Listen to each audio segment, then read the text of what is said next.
Okay, cool. Okay. Oh, maybe even. Okay, good. Yes. Number 86 wasn't really sure on how to, or not necessarily how to set it up, but like how to go from the setup to the equation.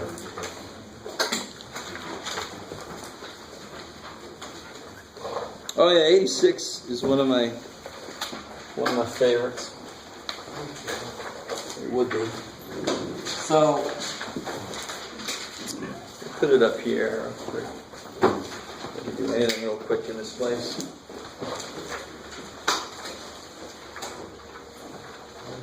Let me just draw this equation for you. So you have this homeowner trying to make adjoining garden plots, one for each of her kids, and she's basically going to do it like this. If each plot is to be 80 square feet in area, so each one is about 80 square feet.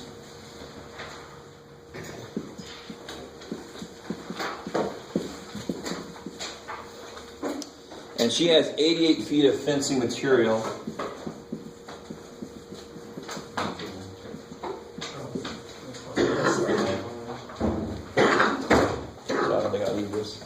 Turn back off. Go ahead. All right, you guys kind of with me here? Okay. So there's a couple main ways to go about this problem. So they tell me what the area is of each. So I know the area of the whole thing.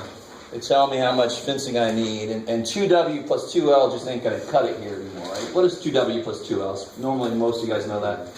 Perimeter. That's perimeter of a rectangle. Why won't that work here? Yeah, because we got the fences in the middle that we have to include too, which the perimeter would just leave out, right? Okay, so what can I write mathematically from what they told me? I have to first introduce some variables so that I can start writing some math expressions. So what variables do we want to use? X is crazy. That's crazy. What? So this will be X. This will be X, for example. And then you can define this. It almost doesn't matter, but it's not a bad idea. You could say this is this little piece here is Y. You could call the whole thing Y. But if you call each one of these little pieces Y, let's just do it that way. There's a few different ways to do this problem. The math doesn't care which way you do it. It'll come out in the end. How are we doing so far? So obviously that's step number one, is identify what you don't know and give it a math name. So how do I write this piece of what they told me? I was freaky. Some little kid was underneath this. I can't do it. Oh, I fell down. Okay, good. So we have one thing I've got is X times Y equals 8. From the way I've described the shape using my variables, right? Now, if you would call this whole side Y, you could just say X times Y equals 80, 80, 80, right? 240. It doesn't matter. And what else can I write based off of what they told me here? 4x. 4x's plus 6y's is 88. Cool. And now you get a system of equations, right? So you could solve this one for whatever. Solve it for x maybe. Plug it into this guy. You guys kind of with me? Who asked that question? Did you get that far? I only got about as far as the rectangle, the 80 feet, and the variables. Okay, all right. I think when I first did this, I called this whole side y, but it doesn't matter.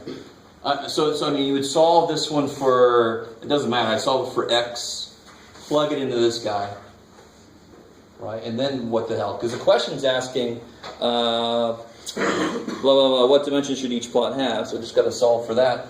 So I'll get, if I solve this one for x, what do I get? I get 4x equals 88 minus 6y. So I'll get x is 22 minus 3 halves y. That looks yummy. And then I just plug that in there.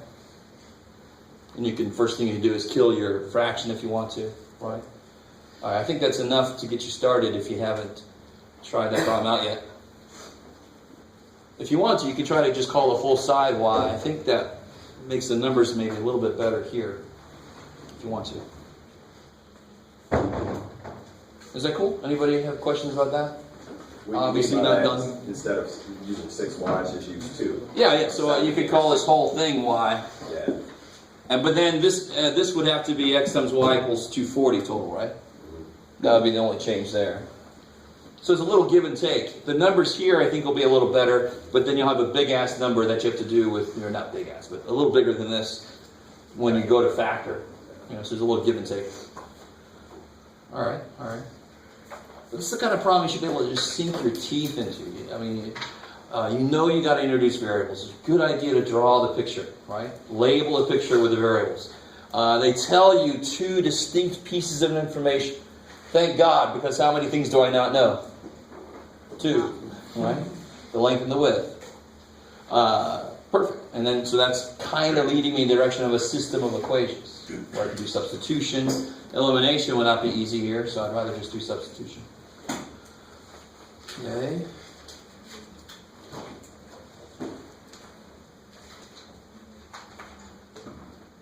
All right. Anything else from homework? Yeah. 96.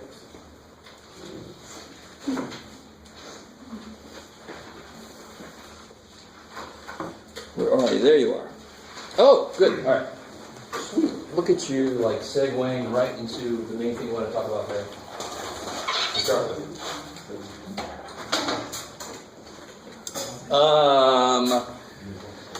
Real quick, before we get into this, because I'm just going to launch into a whole bunch of stuff with graphing calculators. Any other questions from homework before I get to that?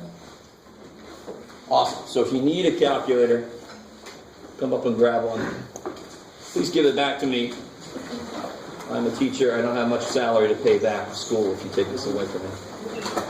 Let me know the batteries are dead because I have extra batteries.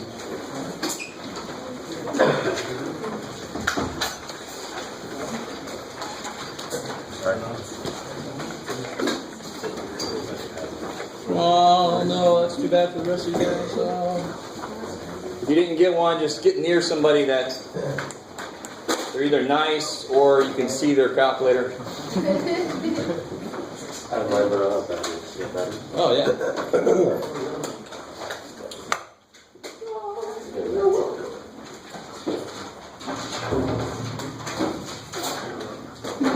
Alright, computer, you are slowly coming to life. You have turned it on and off 3 times, I'm sorry.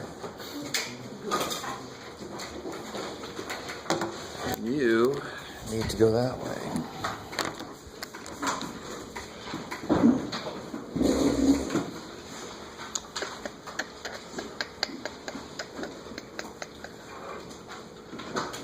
Holy crap, just a second.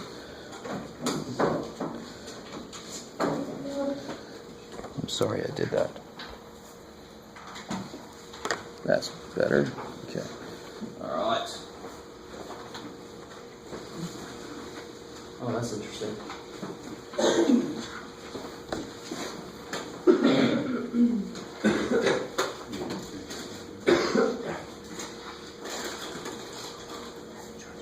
Hey, all right.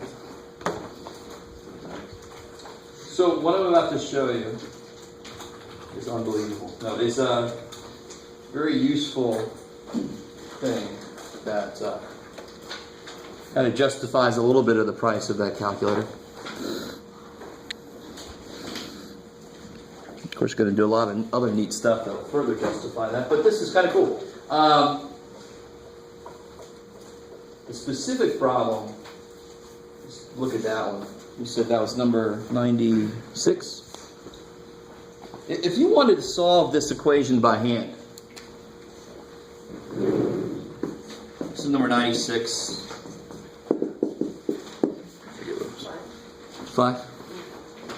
If you wanted to solve that by hand, what would you have to do? Square both sides, FOIL this. You get a 4th power. You pull that stuff over. You will more than likely not be able to factor that. You guys kind of with me? So that does not look promising, trying to solve it by hand. There are other examples where I could have e to the x squared equals 4x minus natural log of x over the square root of x. Do you want to solve that by hand? Could you solve it? So what I'm about to show you will solve any equation, whatever the hell it is. It'll solve it, or it'll tell you there's no solution, right? And of course, the idea is very simple. This by itself, I can graph it. This by itself, I can graph it. And the answer, of course, would be where the graphs intersect, right? So, graphically solving solutions is remarkably easy if you're able to graph the equations you're dealing with, right? Some equations are not easy to graph. But if we have a little calculator doing all the work for us, then everything's easy. We cut you down to size. There we go. Cool. Look at that. Yay. So, I think most of you who filled out the survey said that you've used these graphing calculators before. Hopefully most of you have. A couple of you said you never really used it before. Very quickly, if you've used scientific calculators before, you should be used to the fact that you can put in entire strings of stuff. You don't, the basic calculator, you put 7 times 6 and the 7 disappears. And then if you have to do a really long string, it's really crappy to try to remember and get it in there correctly. With me? Here, it's nice. I can put a whole string in there. What do you want, Jeff? Divided by, parentheses, 3 minus 6 squared. Bam. And of course, it's definitely, obviously, -1. And this calculator understands order operations, which is actually kind of bad for you because you have to understand it so you put it in correctly. It'll do what you put in. So I always have somebody say, my calculator must be low on batteries, Jeff. I mean, it's telling me -2 squared is -4. Well, of course it is, right? Is anybody amazed by that? Is anybody worried about my computer? Maybe my computer needs a reboot. Why does it come out to be -4? Yeah, you square first and then you negate it. So that's -2 squared. So it's -4. If you want to come up positive, you got to put -2 in parentheses. So don't let that be an issue, right?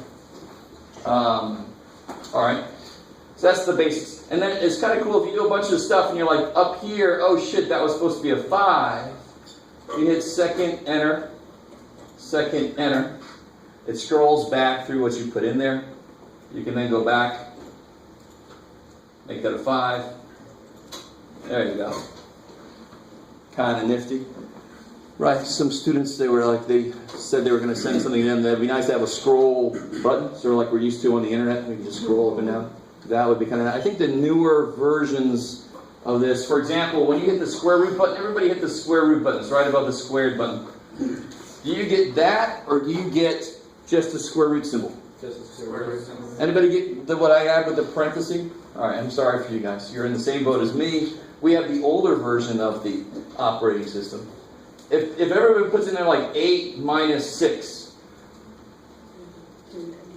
some of you guys without parentheses, doesn't your square root just get longer? Yes. You see that? The rest of us, shit. We can't close that parenthesis until I've got the entire expression that's under the square root up there. Does that make sense? If I close it off too early, now I'm outside the square root. The newer version, it's easy. I can just see the damn square root grow. So if I want to get out of it, I hit the over arrow and get the hell out of it. It's a little bit easier to keep track. If I have a whole bunch of shit going on, times 2, divide, I can't close that parenthesis until I'm really done with the square root, right? And obviously it's that. Alright, so that's some of the real basics. And again, if you've never used this before, you desperately want to go to the website and print out the TI graphing calculator procedure stuff. It's got some of the basics and into graphing. So we're going to graph some stuff right now. Well, let's try to graph. Obviously, let's try to graph these guys. So in order to graph those two, where should I go? Labels. Crazy. Now, this is neat. This is something called parametric equations, where I have x of t and y. All right. So when you're using the graphing calculator, let me give you a quick rundown. See that mode button? So if you hit the mode button, look at all this nifty stuff you can control in here. There's some nifty, complex stuff down here.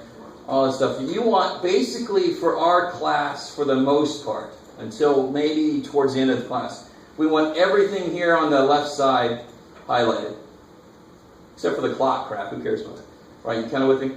If anything is over here is highlighted, then something might come out funky on your calculator when you're doing things. Did you ever see how I got there? The mode. Make sure everything here is highlighted. All right, and then the other place to go, the same idea is right above zoom, see where it says format? Same idea there, you want everything on here highlighted on the left. If something on that right is highlighted, it might look kind of weird. How are we doing so far? All right, that's just in case something looks weird on your graph, your calculator's acting weird, those are the first two places to go take a look and see if the wrong thing is highlighted. Now go to y equals, so everybody, it should look like this. If you have anything in there already, just go and delete it. Go clear it out. All right, so that we don't have anything else in the way. And in y1, go ahead and put the square root of x plus 4.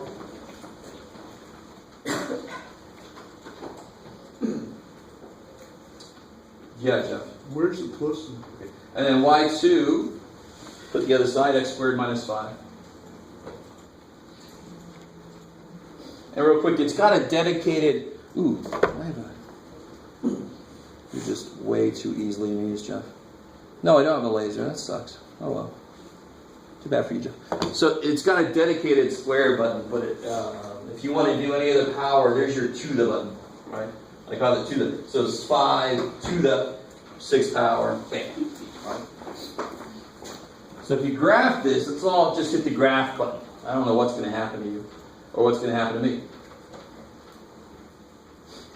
So I get that. There's got to be at least one person out there that did not get that. All right. Don't worry. There's one person that's willing to say something. So, for the most part, when you first... Don't worry. I'm going to show you right now what to do. For the most part, when you enter a new function, you almost always want to do zoom 6. That brings you back to a 10 by 10 screen. Negative 10 to 10, negative 10 to 10. You kind of with me? So if you all do that, if you hit zoom 6 for zoom standard, we should all have that exact graph. Now we're lucky. I see both answers. How do I know there's not more than those two answers? I can't see the whole graph, can I? So how do I know it's not going to hit it again? Because the square root, does it ever turn back around and go, I want to do that one? No, it just keeps going that way forever. So I know those are my only two answers, right? Depending on the functions, the answers might be somewhere off the screen. And then you have to change your window. So if you hit the window button right now, if you're brand new to this, I am going a little quickly. You desperately want to go print out those instructions. Or come see me in my office, I can help you out. If you hit the window button, right now it's going to say negative 10 to 10 for the x-axis. Negative 10 to 10 for the y-axis. So if it was not on the screen, I could directly change those. There's one thing I could do. I could go to zoom, and the very last dude for me is zoom fit. Some of you guys with newer calculators might have more stuff up there. Zoom fit sometimes works well, sometimes doesn't.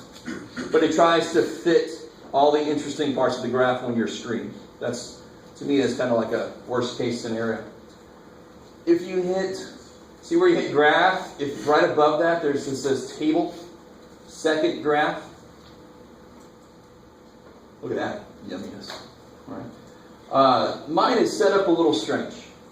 Does anybody else have like 0, 1, 2, 3? No? So mine, I'm throwing a lot of stuff at you right now. So if I go to here, see where it says table set? So basically all the buttons up here control the graphical output somehow. So if I go up here to table set, let me change mine to start at 0.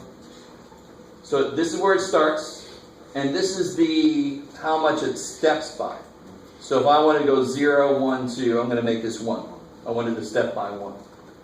What I have in there currently is when we get to trigonometry, and we're stepping by pi over 6 or something, then I can change the step to be pi over 6. But let's not do that weird shit right now. So now if we go back to table, it shows me this. And so if you can't see a damn thing on your screen, I pretty much then go to table and I can see the outputs. And the outputs are like 5,000, 6,000. I'm like, shit, let me go change my Y max to be up towards 10,000 so I can actually see this thing. You kind of with me? Table's a great place to go if you're not sure where the hell the graph is.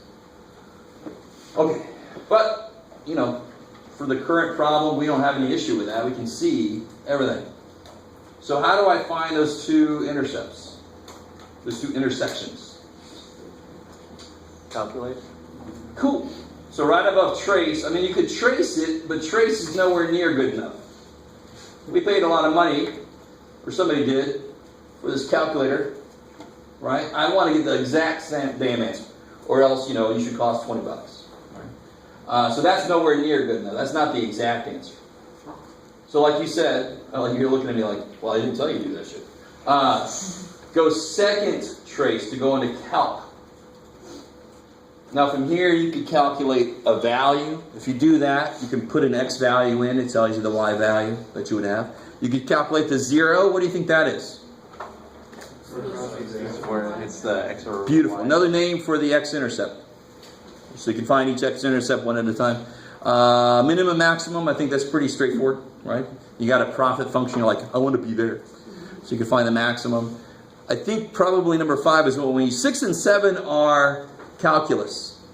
All right, so we won't be touching 6 and 7. But 5, I want to find the intercept. So since I happen to move over to this one, let's find this one first. So I'm going to show you how to do this one. I'm going to ask you to find the other one on your own. So it's going to ask you 3 questions, right? What is your name? What is your question? It's going to ask you the first curve. Now here's what's funny to me. It asks you for the first curve, you hit enter, and then it bounces automatically to the second curve, you hit enter, and then it asks you for a guess, and then you hit enter, and then it tells you the intersection. So the shortcut is, you just move your cursor on top of your guess, go second calc, intersect, enter, enter, enter, and you're there. You kind of with me? So the intersections are easy. Just put the cursor on top of it, because we're almost never going to graph more than 2 functions on here at a time. You saw how many y1, y2, y3? You could have a spaghetti network of functions on this thing, and then you got to be y2 and y8 and shit, But we're mostly not going to be doing that craziness. So here's, now which part of this actually has something to do with my original question? Oh. You need an arrow. Yeah, so if we stop with graphing calculator, just let me know the minute something happens. Feel free to stop me. Okay. One that happens a lot is invalid dim. And I think I referenced that error on the graphing calculator handout. What that is somebody was using it for statistics. So if you go up to stat plot, you want to turn them off. So you can just hit number 4, it'll turn all the plots off. Do you see any of them on? Cool! And then once you do that, you should be free and clear. Now, you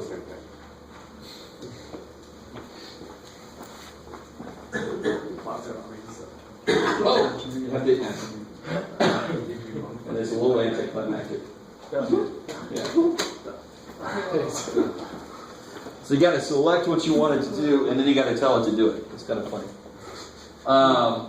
So let me find this intersection again real quick. So it's on the answer as close as I can get. So I just hit enter, enter, enter. Now let me ask this again. Which part of this has actually something to do with my question? The X piece. What does the Y piece have to do with my question? Nothing, right? This says, I want to know at what X value are these equal. The Y piece tells me what they both happen to equal, but the equation just cares where are they equal to each other. It doesn't care what they actually equal. Does that make sense? So when I ask you this question, solve this graphically, do not give me a point. Right? Because the Y piece doesn't mean shit. Give me the X values that answer this equation. So take a second and find out the other answer if you haven't already done that.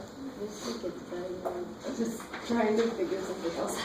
What's up? How you found the first variable? Oh, do this for me. Hit zoom. 6. There you go. It's a little bit better looking.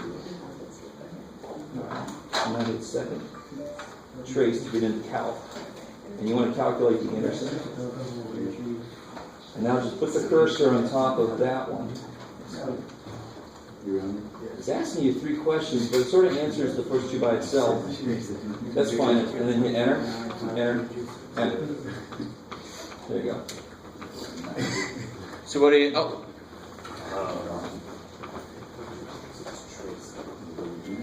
look at that. Titanium, I'm sorry. Sweet. Alright, you got it working. I don't have it. Oh, it's I got trace. And it's F1 is tools.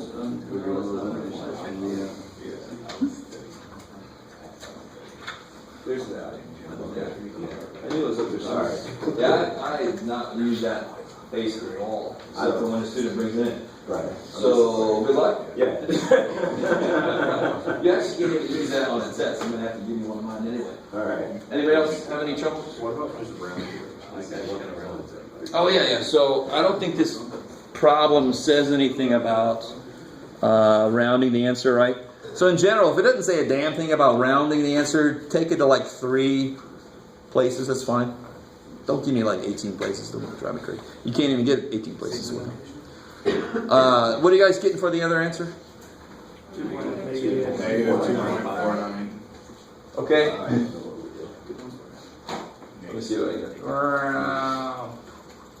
You can make sound effects or not.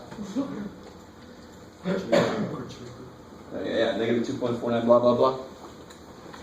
Cool. Okay. Not too bad. So that'll work. That'll work for any. If you plug that into there, I am not even sure what that would look like. To be honest, I know what that would look like. This will be very freaky, but you can do the same exact thing. I don't care what the functions are. Cool.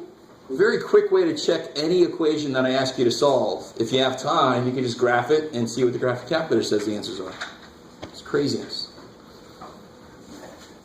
Okay, cool. Anything else while we have this up here that you want to ask about the graphing calculator? Yeah? Is there a way you can solve that algebraically or not? This one you could. Us, officially not quite yet, but you could. This one, no. Any method you use, there are methods you could use by hand, but they would still be approximation methods that you would learn in calculus. This one you have to solve what we call numerically, which means something like a graphing calculator, or there's actually a method you can take a guess and then refine your guess and refine your guess and refine your guess until you get close enough. Right? That's the best you could do by hand. All right, maybe. Okay. Yes? Did we find the answer for number 96? Yes, we did. Yeah, we did. Those two, right? The negative 2.49 blah, blah, blah, and the other 2 point whatever the hell it was. So if we go back to the negative, because that's what would cancel that out. Because you know how when you factor something and you get it into the x minus 4, x plus 5, you do x plus 5, x minus 4? Yeah. Is that why we're using the negative one for the answer? I'm not sure I answer that. Let me say this.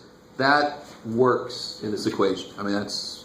Okay. I know what you're trying to do. You're trying to think about, if you square both sides, you have a fourth power here, which doesn't act as nice as we're used to, right? It's not a form that we're able to factor currently. Okay. In fact, from the answers I know, I wouldn't even be able to factor it really anyway. Yeah. So just use that. yes. Got it. Cool. All right. Maybe. Because I hopefully you understand, Math 176, you start to realize a lot of the equations you were given before now were specifically designed to work nicely so you could learn procedures. Then you start to go, well, what if they're not so nice? And if they really aren't nice, we have to use procedures like this. All right? And there are, like I said, calculus gives us by-hand procedures because people solved equations like this way before calculators existed. So there must have been a way to do it. Nothing I'd want to do all the time. Yeah. How do we do it if it were an inequality? Or how would graph? Oh, an inequality, you would, if it said this, shit. Oh, shit. I'm sorry. I thought you said shit. If it said this, I would want to know when is that square root, the output for this, when is it less than the output for that? So I'd start with finding where they're equal. And so when is the square root less? Well, it's more in here, right? The square root is higher in here. So the answer would be below that intercept and above that intercept. You guys see it? So if it was an inequality, it's just one step further. You still have to figure out where they're equal to each other. And then it can go from there. So where is the square root below the parabola? That's what that says. out here it's below the parabola, and out there it's below the parabola. So you have like two different sets, right? Negative infinity up to negative 2 point blah blah blah, and the other side. I like it. Yes? If you just shade those two parts of the graph, did they show that graphically? Not really. I mean, this is not asking you, let me think how to say this.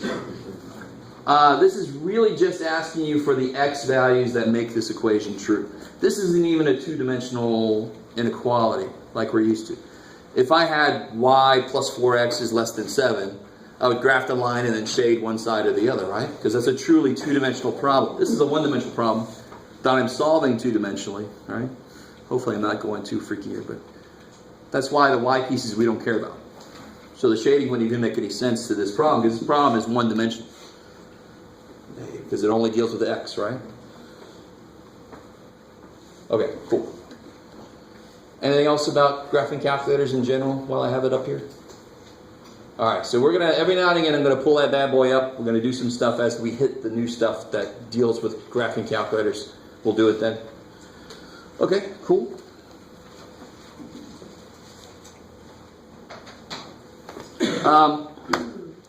Now, let's get back, let's get into, I think there's a couple things I want to say about chapter 1, and then we're officially done with it. So, you know, one more thing, like, because I mean, we finished chapter 1 today, so the homework stuff. Yeah, so, yeah, if you turn in chapter 1 by next Thursday, you're officially, next Tuesday, you're officially on track. Yeah, right, because we're finishing it up today officially. So that's my little rule of thumb. Whenever I say rule of thumb, I think about that scene from Boondock Saints. Have anybody ever seen that movie? Rule of thumb, blah, blah, blah. So, if I offend you, I'm sorry. I'll probably do it again at some point. So I used to have to say that. I used to have people get upset that I sometimes say colorful words. So one time I just said to the person, I said, if I offend you, I'm sorry, wait a few minutes and I'll do it again. Now, so I'm like, it's college, you can't deal with it, shit, get the hell out. All right, so just a couple things I want to talk about from chapter 1. I'm really not going to talk much about the line section. If you don't know slope and y-intercept, leave. If you need to refresh your memory, do it soon. The only other thing I want to talk about is something that normally you haven't really learned about yet, so that's kind of evil. It's in the inequality section. And it kind of deals with how to solve by hand. The problem we just had up here when I change it to an inequality. Thankfully nothing that disgusting. But it's something like this here. Let me start off nice.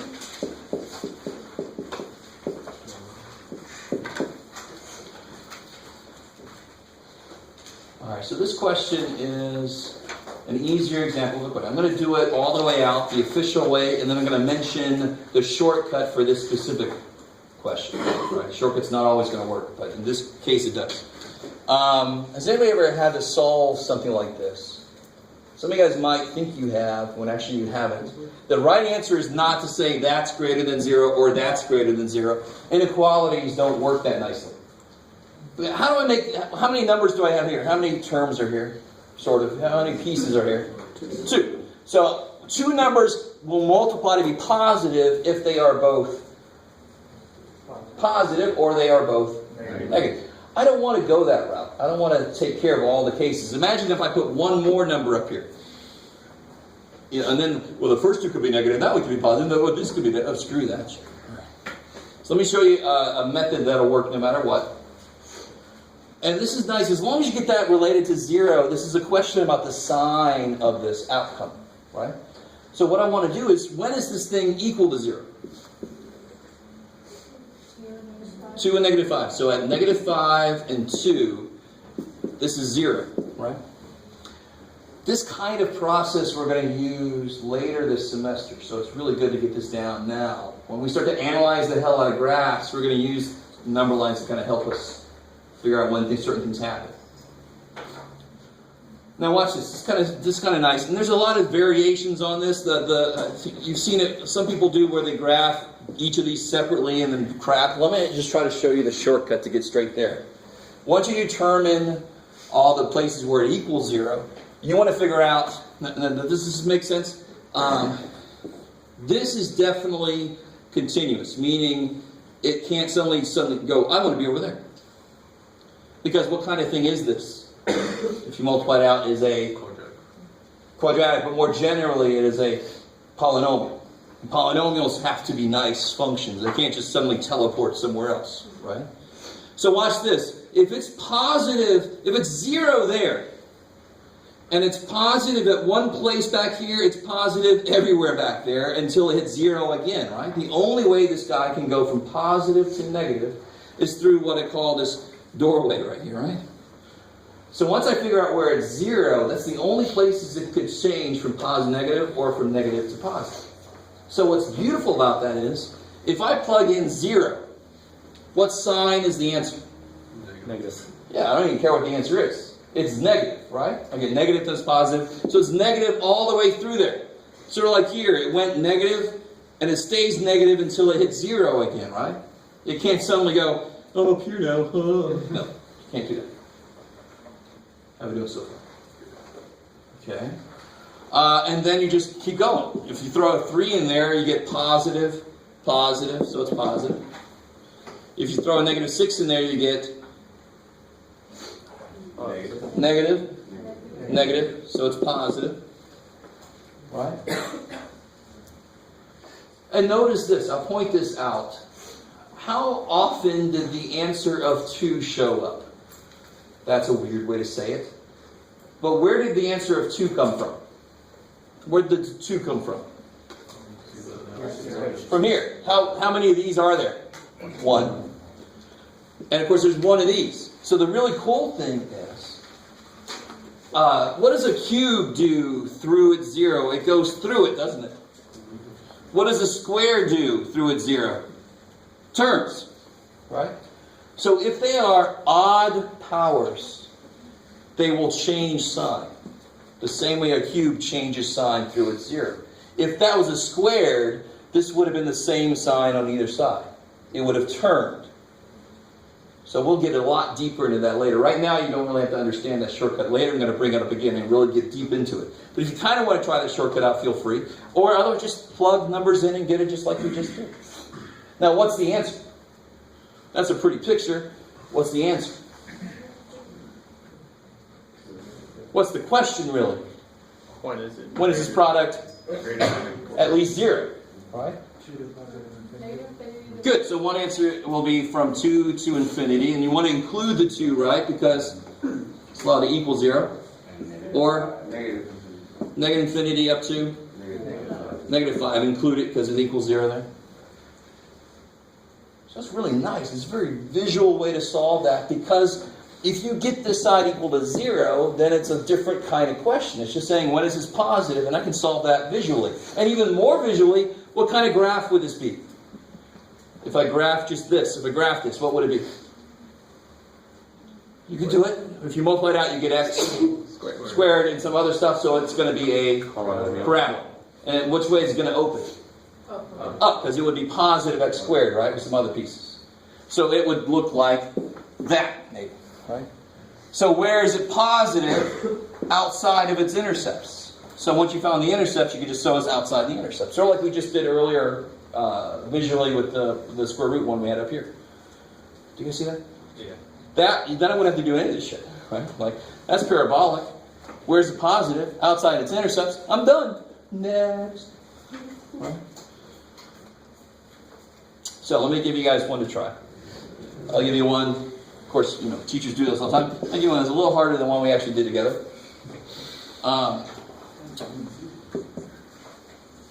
This one way it's harder is it starts off not factored. You can do it, Jeff. What do you got?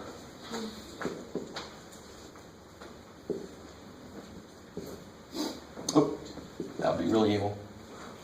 The 48 has an X on it.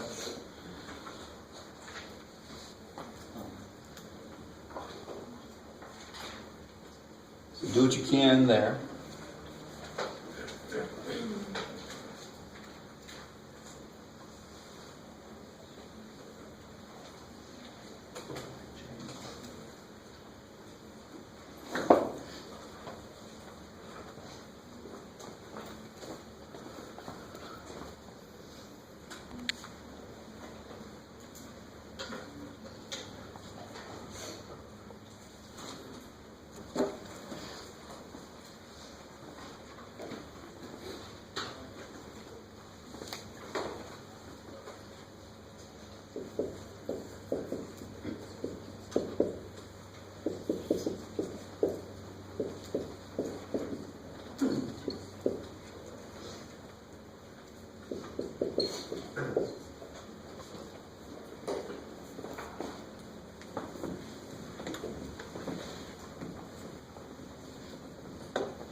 All right, so real quick, how does this guy factor?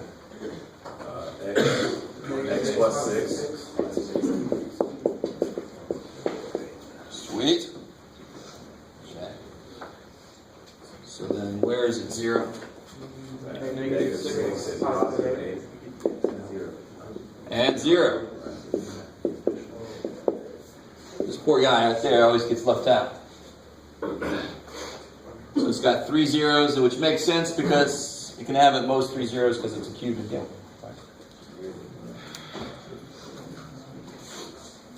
And now you just start testing it out. And some guys might like the shortcut. The beauty of the shortcut is I only have to test one area and then I can fill in the other ones. These are all to a first power, right? So it's going to change signs everywhere.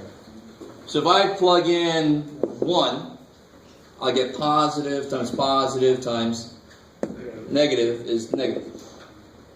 And since these are all to an odd power, that's positive, that's negative.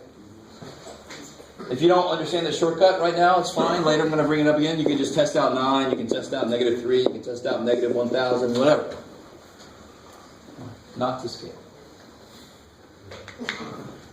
But because these are all to a first power, they are going to go through their zeros and change sign. So negative, positive. And so what's the answer? Negative infinity. Good. Negative infinity up to Negative 6, parentheses. parenthesis because It's less than 0. not allowed to equal 0, right? Or, Negative 6. 0 to 8. yeah, don't want to include this. It's not less than 0 here. 0 to 8. Sweet. Yes, sir. Can you go over like the unions specifically? Oh, I'm sorry. This just is a symbol that means or. So the answer is in here or in there. And it doesn't matter if it's like, because I'm pretty sure it's gonna like upside down. Upside down means and, which is kind of nice because it looks like an A, right? So this would be your and. So that would mean it has to be in this and that. And if you ever give me that answer, I'm like, so you're trying to say there's no answer because what's in here and there? And none, right? So here or there, that's good. You want to include everything. So high school or the nice bouncer. He says you can have money, or you could be pretty, or you can dress nice, and I'll let you in. And a lot of people can get in. And is the mean bouncer. You got to have a lot of money, and dress nice, and look good, and then only a few people get in, right? Anyway.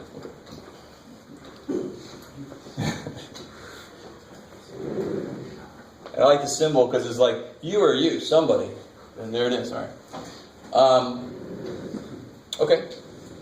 And you know, I could do a similar thing with, you know, very quickly. If I had something like this, let's do some squares in there.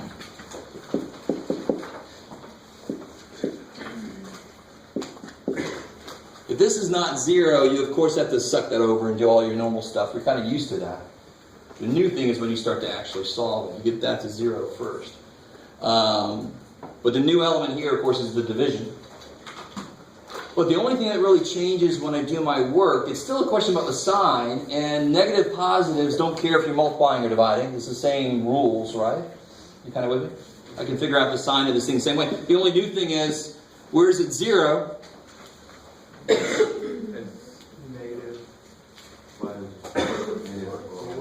Negative 4, I agree with. And 2, I agree with. What's at 5, though? It's not 0 at 5. It's what at 5? 2.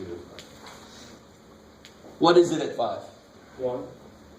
0. Undefined, thank you. So you put a little U dude. So can 5 be part of any answer? No. And so that's how I do that. I put a little Z so I know that's a 0. So in this case, those will be part of the answer. Little U, I know that's never going to be part of the answer. It's always going to have a parenthesis on the 5. Right?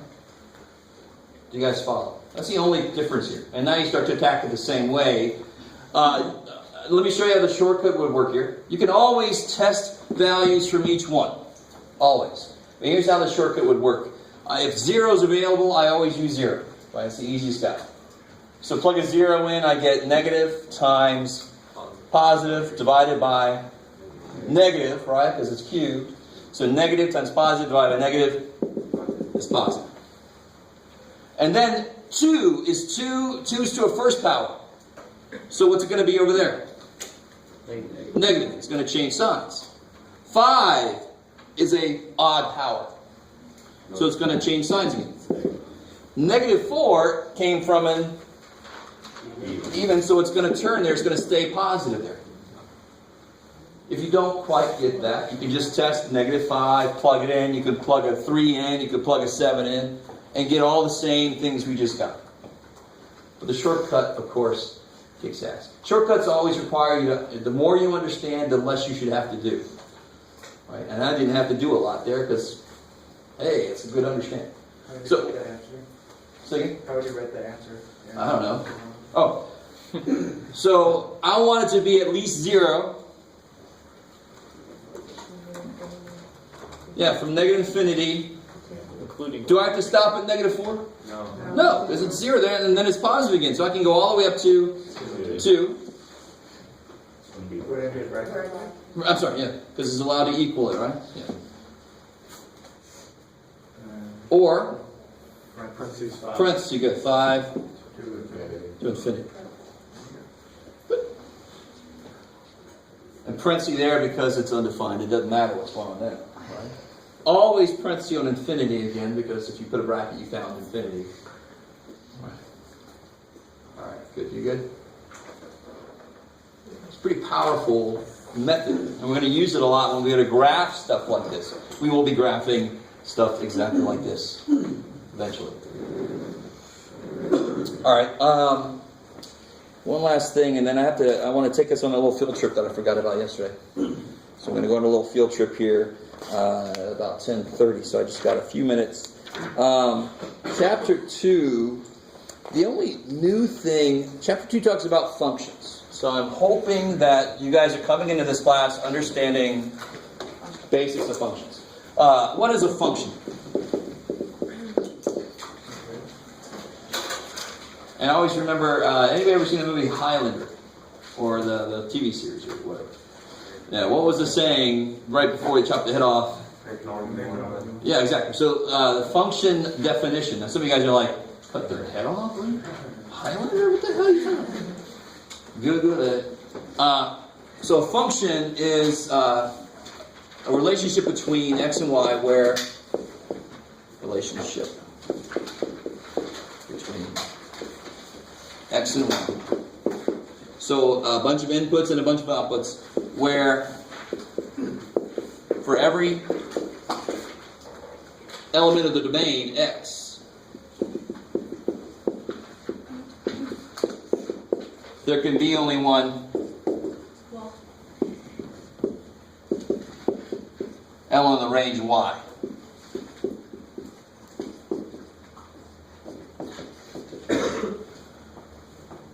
All right, does that sound at all familiar? Of course, I like to bring the Highlander thing into play because then it becomes your brain a little better. You function. You can tell I've never held a sword.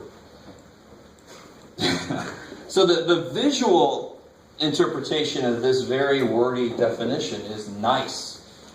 If I give you something and I say, is this a function, how can you tell very quickly? Yeah, and why does that vertical line test, why does it directly relate to this? For this one x to be a function, there can be only one y. But if you draw a vertical line, that x goes to this y, goes to that y. It's just all around. It's just getting all over the place. X going down. It's got way too many partners, right? You got it with me? So that's why a vertical line test is just a graphical interpretation of this definition. It's nice. What do you know so far? So that is the good old vertical line test. It comes back on itself. And it's because we want a function to be something that can describe something physically. If I throw a ball in the air and at time 3 seconds, you tell me it's 20 feet up and it's 7 feet up and it's actually right below you. No, it doesn't make physical sense, right? Again, somebody with a sword is cutting it in half and throwing part of it through the ground. I don't know what the hell's going on there. Very strange scene from Dragon Ball, this thing. Somebody's getting 0 of my references. I love that. I heard Dragon Ball, but that was about it. Oh, yeah? All right, good. Okay. I think that's just about all the time we have. You should look through parts of Chapter 2. It's nice now we're going to start to slow down a bit. Each section is going to have a lot less in it than Chapter 1 did. But this is still semi-review stuff. We should know functions, we should know how to graph stuff. New stuff is going to be towards the end of Chapter 2. So this is what we're going to do. We're going to go out towards the entrance for the tech mall, and we're going to go upstairs. I'm going to try to get in front of you. We're going on a little field trip now. Right? So kind of go out the door and start heading in that direction, but wait for me to get in front of everybody. Oh yeah, definitely give me back my calculators, please.